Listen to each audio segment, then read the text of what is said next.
Hello everyone, today we are here to discuss the corporate social responsibility of NAB Bank. So our group member include Regina Pradhan, Deepika Adhikari and Manoj Vatrai and me Anjana Lama. So let's get started. Corporate social responsibility simply means the contribution of the business for the sustainable economic development, which include the employee, local community, society for the improvement of their quality of life. So corporate social responsibility is the way through which business world try to bear their responsibility towards the society and towards its stakeholder. And these CSR activities in the business world these days seem increasing in comparison to the past. Most of the renowned business organizations involve themselves actively in some CSR activities these days. Some of the organizations do so to gain the attention of the stakeholder. Whereas some of the organizations actively and genuinely involving in improvement of the stakeholder and the society. The organization is operated in the society, as we know that, so they are causing some disturbance towards the people of the societies. So through the CSR, they are trying to compensate the damage they are doing on the people of the society. So now let's discuss about the history of the NAB Bank in a brief. Hi, I am Manoj Bhattrai.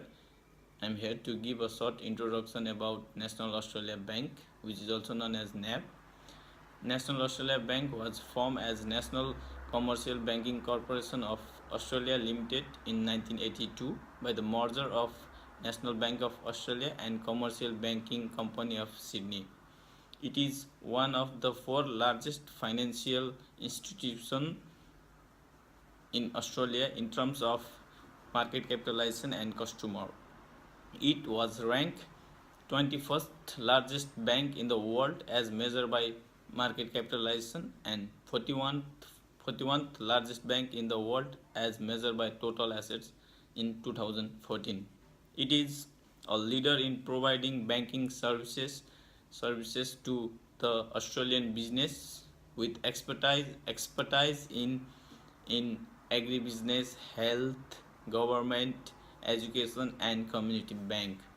It also spent $33.5 million in corporate responsibility initiatives. Thank you.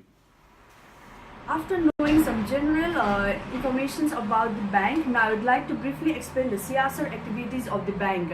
NAB has always been associated with different social and environmental activities. Through corporate social responsibility, NAB wants to make the strong relationship with its stakeholders and the community as a whole.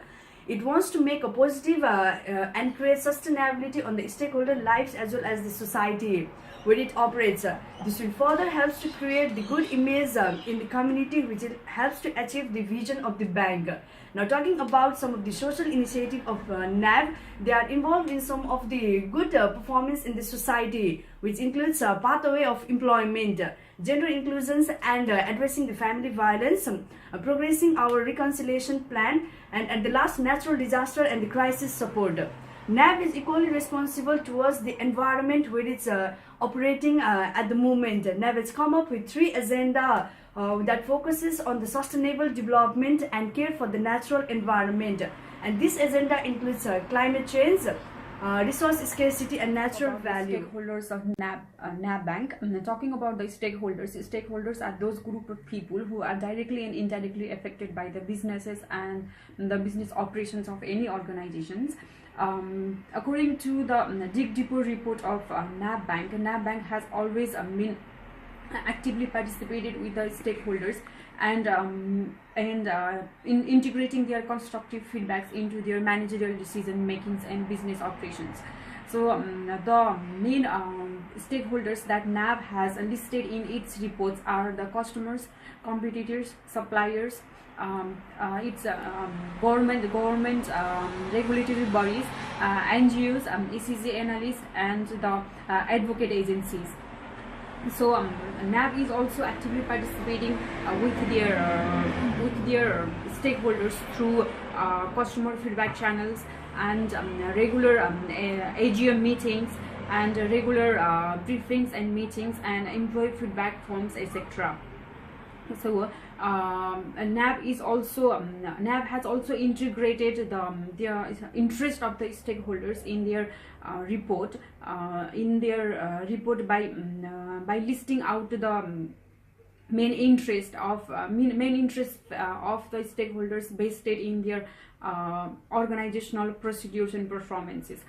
And by going towards the integrated report is a concise document which communicates the performance and sustainability information of the organization towards its stakeholders. Then it integrates the internal and external environment of the organizations. So in future, the potential of the integrated report is hugely immense. It has the high potential of becoming widely popular worldwide.